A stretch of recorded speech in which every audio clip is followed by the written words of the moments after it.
तिवारी आप सबका एक बार फिर से स्वागत करता हूं ऑनलाइन प्लेटफॉर्म जिसका नाम है प्रीमियर आधार IAS एकेडमी। और आज मैं आपके सामने उपस्थित हूं 23 और 24 जून की महत्वपूर्ण समसामयिकी घटनाओं के साथ, 25 और 26 जून की महत्वपूर्ण जानकारियों के साथ, महत्वपूर्ण तथ्यों के साथ आपके सामने उपस्थित हुई है। 25 और 26 जून के करंट अफेयर्स आपके सामने हैं। चलिए शुरू करते हैं। ये पुस्तक जो 6 महीने की आपको अब तक मिल गई होगी और नहीं मिली है तो आप इसको जल्दी से जल्दी परचेस कर लीजिए। लिमिटेड कॉपीज है मार्केट में, आपके एग्जाम पॉइंट ऑफ व्यू से काफी इंपॉर्टेंट है। और अभी कल ही जो है डाटा एंट्री ऑपरेटर का जो है एग्जाम हुआ है और उस एग्जाम में इस पुस्तक से क्वेश्चन पूछे गए हैं। इसकी वीडियो मैं आपको शॉर्ट वीडियो बना के दिखा भी दूंगा प्रमाण के लिए कि ये पुस्तक पहले ही छप गई थी। ऐसा भी नहीं कि उसके छपने के बाद हम इस पुस्तक को निकाल रहे हैं तो इसमें से क्वेश्चन आ गया, तो मैं आपको दिखाने वाला हूँ। छपी हुई पुस्तक से क्वेश्चन आया हुआ है, प्रमाणिक तौर पर आया हुआ है। मैं आपको बहुत समय से बोल रहा हूँ कि जो भी अभी परीक्षाएं होने वाली है, चाहे वो सब इंस्पेक्टर की परीक्षा हो, ASI की परीक्षा हो या बाकी जो परीक्षाएं हैं, वो आपको यहाँ से करंट अफेयर्स देखने को मिलेगा, 100% मिलेगा। और ये 6 महीने का करंट अफेयर्स है। बाकी मंथली करंट अफेयर्स हमारी आती ही हैं, उन मंथली करंट अफेयर्स को भी आप पढ़ते हैं तो आपके सारे एग्जाम्स क्लियर होते जाएंगे। करंट अफेयर्स में कहीं समस्या नहीं आने वाली। तो चलिए देखते हैं पहला जो हमारा आज का न्यूज है, जिसमें छत्तीसगढ़ से रिलेटेड न्यूज है। छत्तीसगढ़ में समान नागरिक संहिता UCC लागू करने के लिए समिति का गठन कर दिया गया है। 25 जून 2026 को समान नागरिक संहिता UCC के प्रारूप एवं अध्ययन हेतु एक समिति का गठन किया गया है। पहले तो ये समझ लीजिए कि UCC है क्या, जिसको हम इंग्लिश में बोलते हैं यूनिफॉर्म सिविल कोड। इसका अर्थ है कि सभी नागरिकों पर, चाहे उनका धर्म कोई भी हो, विवाह, तलाक, भरण पोषण, उत्तराधिकार और दत्तक ग्रहण जैसे व्यक्तिगत मामले में एक समान कानून लागू होने चाहिए। अगर हम देखें कि इस समिति का उद्देश्य क्या है, राज्य में छत्तीसगढ़ में यूनिफॉर्म सिविल कोड लागू करने के लिए 5 सदस्यीय समिति का गठन किया गया। अगर इसके सदस्य आप देखना चाहें तो संरचना भी देख सकते हैं। इसमें सेवानिवृत्त जो न्यायमूर्ति हैं, रंजना प्रकाश देसाई ये अध्यक्ष हैं, शत्रुघ्न सिंह ये सदस्य हैं, MK राउत सदस्य हैं, मोहन पवार सदस्य हैं और ज्योति रानी सिंह ये महिला सदस्य हैं इसकी। तो ये 5 सदस्य इसमें शामिल किए गए हैं और इसका उद्देश्य है छत्तीसगढ़ में UCC लागू करने की संभावनाओं का अध्ययन करना, वर्तमान विधि की स्थिति का अध्ययन करना, नागरिकों, सामाजिक संगठनों, विधि विशेषज्ञों के सुझाव लेना और अन्य राज्यों की UCC व्यवस्था का अध्ययन करना।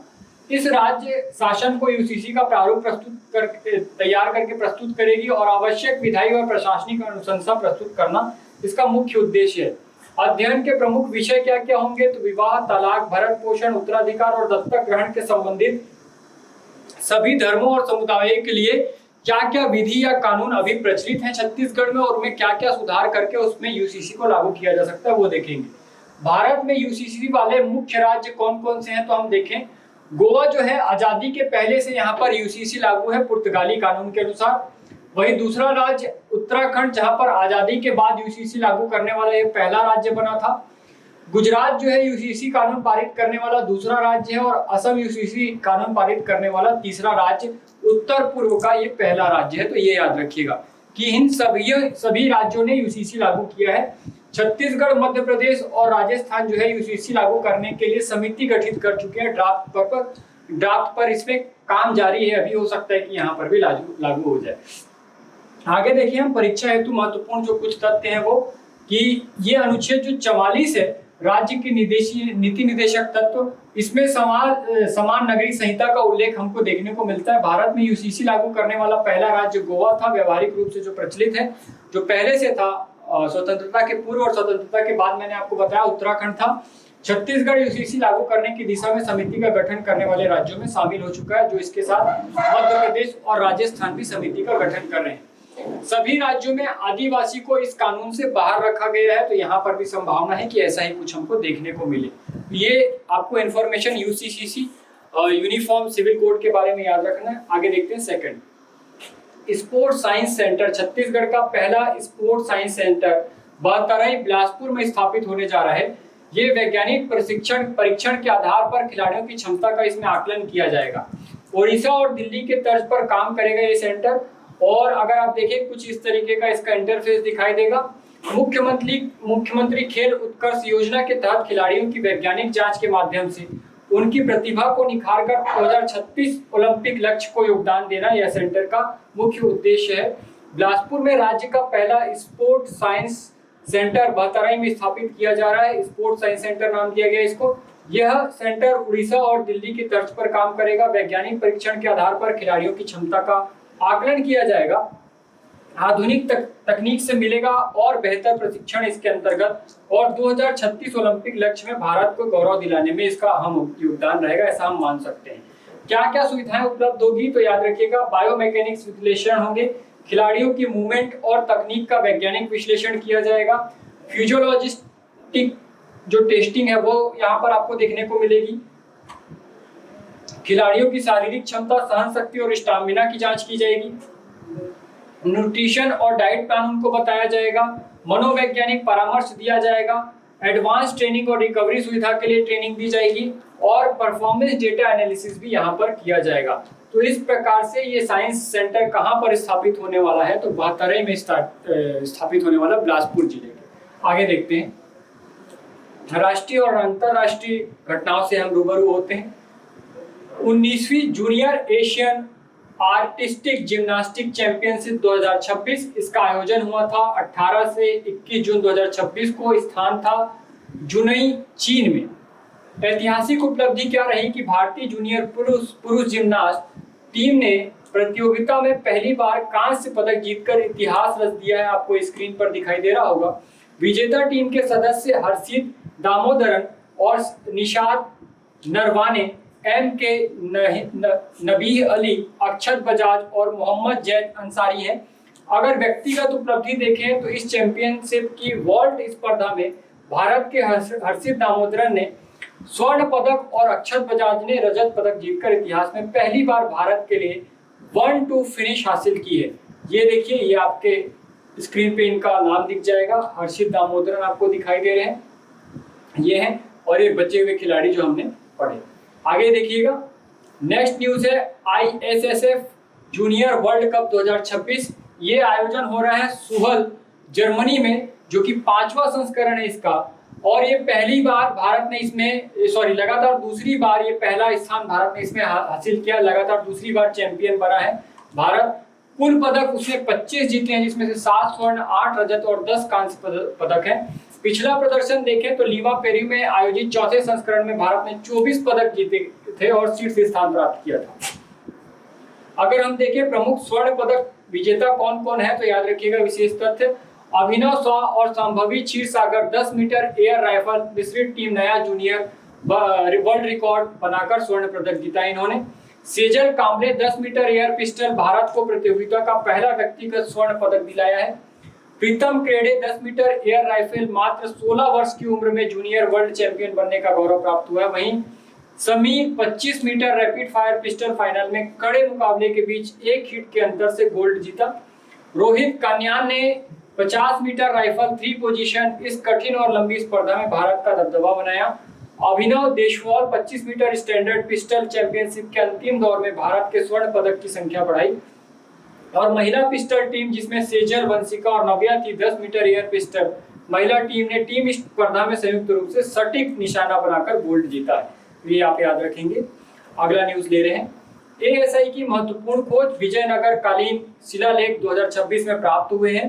विजयनगर कालीन खोज और राजा खोज और स्थान कहां पर था, तो याद रखिएगा सदा शिवकोना शेषाचलम वन तिरुपति यहाँ पर। और खोजकर्ता कौन है, तो ASI भारतीय पुरातत्व सर्वेक्षण विभाग के द्वारा इसको खोजा गया है। सदाशिव कोना सदाशिव राव से संबंधित है, जिनका कार्यकाल 1542 से 1570 ईस्वी तक था। ये तुलुवा डायनेस्टी से संबंधित है और विजयनगर साम्राज्य के अंतिम तुलु शासक थे। विजयनगर के चार जो है वो प्रमुख वंश है। पहला संगम वंश कहलाता है, दूसरा सुलु वंश कहलाता है, तीसरा तुलु और चौथा अराविडु वंश कहलाता है। इस शिलालेख और निष्कर्ष के बारे में हम बात करें तो शिलालेख की मुख्य विशेषताएं क्या है कि इसकी तिथि लगभग 1554 ईस्वी की है। तेलुगु भाषा, तमिल और कन्नड़ में लिखा गया है।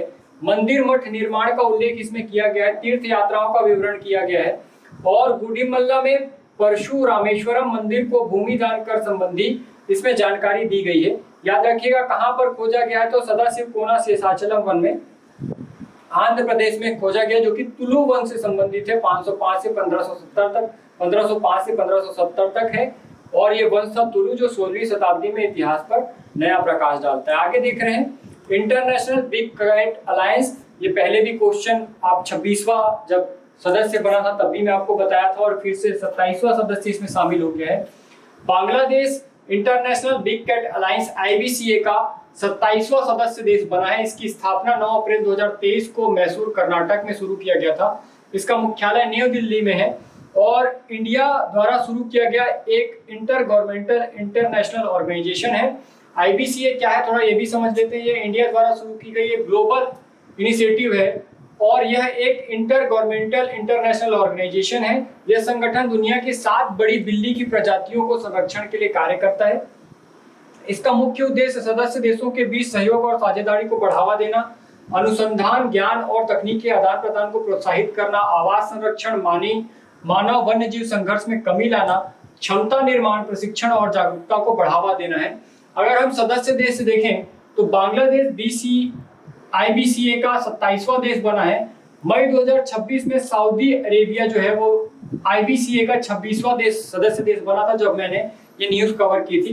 कुल सदस्य अभी 27 हो गए। पर्यवेक्षक देश ऑब्जर्वर कंट्री 5 है। कौन कौन सी कैट इसमें शामिल है तो आप देख लीजिए, tiger, lion, leopard, snow leopard, cheetah, jaguar और पूमा, इनका संरक्षण यहाँ पर किया जा रहा है। इन 7 बिल्ली की प्रजातियों का संरक्षण किया जा रहा है। आगे देखिएगा, अम्बुवाची मेला काफी फेमस मेला, मां कामाख्या में वार्षिक राजस्वला का प्रतीक माना जाता है। इसे मेले की जानकारी प्राप्त करते हैं कि यह मेला हर साल असम के गुवाहाटी में स्थित कामाख्या मंदिर में आयोजित किया जाता है। वर्ष 2026 में इसका आयोजन 22 से 26 जून तक किया गया है। यह 4 दिवसीय हिंदी धार्मिक मेला मां कामाख्या के वार्षिक जो राजस्वला या एनुअल मेंस्ट्रुएशन का प्रतीक माना जाता है। इसे सृष्टि, उर्वरता और नारी शक्ति के उत्सव के रूप में मनाया जाता है। मेले के दौरान मंदिर 3 दिनों तक बंद रहते हैं और 25 जून को विशेष पूजा के बाद इसे श्रद्धालुओं के लिए फिर से खोल दिया जाएगा। अम्बुवाची मेला की विशेषता क्या है तो मां कामाख्या की वार्षिक राजस्वला का ये प्रतीक माना जाता है। सृष्टि की उर्वरता और नारी शक्ति का उत्सव है। देश विदेश से लाखों श्रद्धालु और तांत्रिक यहाँ आते हैं। भक्तों को अम्बुवाची वस्त्र मतलब लाल कपड़ा प्रसाद के रूप में इसमें प्रदान किया जाता है। अगर आप देखें कि कहां पर है तो नीलाचल हिल, गुवाहाटी, असम में ये माता का मंदिर स्थित है। गॉडेस कामाख्या जो माता कामाख्या देवी हैं उनको शक्ति का प्रतीक माना जाता है। ये भारत के 51 शक्तिपीठ में से एक है।